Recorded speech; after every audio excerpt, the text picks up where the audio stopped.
It is now a month since the members of the opposition parties here in Parliament walked out of Parliament on 10th October.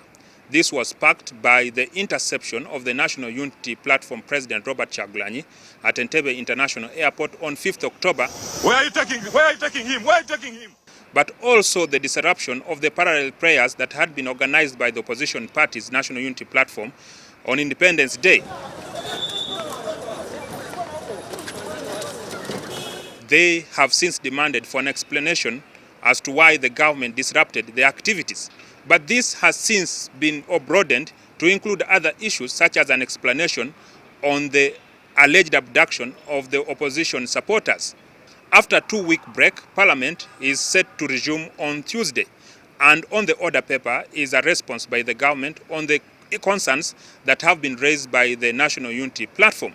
However, the leader of opposition here in Parliament, Mathias Mpuuga, says they will not be returning to Parliament as long as they are not provided with a statement ahead of the sitting. I expect government to communicate to me officially so that together with the caucus, we process the contents of the response to be able to verify their efficacy and detail. Anything short of that, we still maintain our stance as to the issues. Last week, the Speaker of Parliament, Anita Among, who had just returned from maternity leave, held a meeting with the ministers responsible for security and defense, but also the leader of opposition and his team. An agreement was reached to the effect that another meeting would be held on Wednesday this week ahead of the resumption of the plenary sittings. However, the plenary sittings have since been brought forward to Tuesday, and the leader of opposition, Mathias Mpuuga, says they have not received any communication to that effect.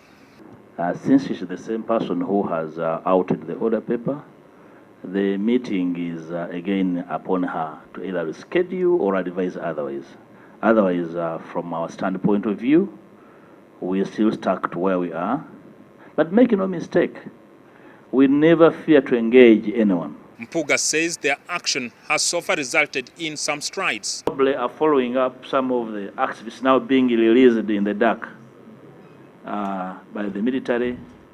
You saw the young man that was under detention in Chireka for 4 months.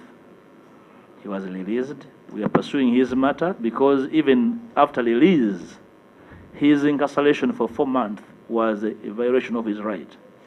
One of the critical businesses scheduled for Tuesday afternoon for members of Parliament to take a decision on has to do with the Petroleum Supply Amendment Bill 2023, which Mpuuga has indicated that his team may have a minority report.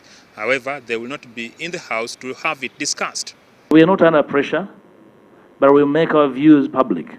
And if there is no concurrent in the committee, if there's no agreement reached that is really satisfying of our expectations, I have guided my team to author a minority report, which we shall share with the public.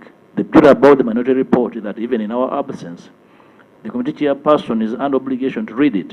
Whether the opposition MPs receive the statement or not, it appears the government will still make the presentation on the floor of Parliament on Tuesday afternoon. Whether this will prompt the opposition MPs to return to the House, only time will tell. Jackson Onyango, NTV at Parliament.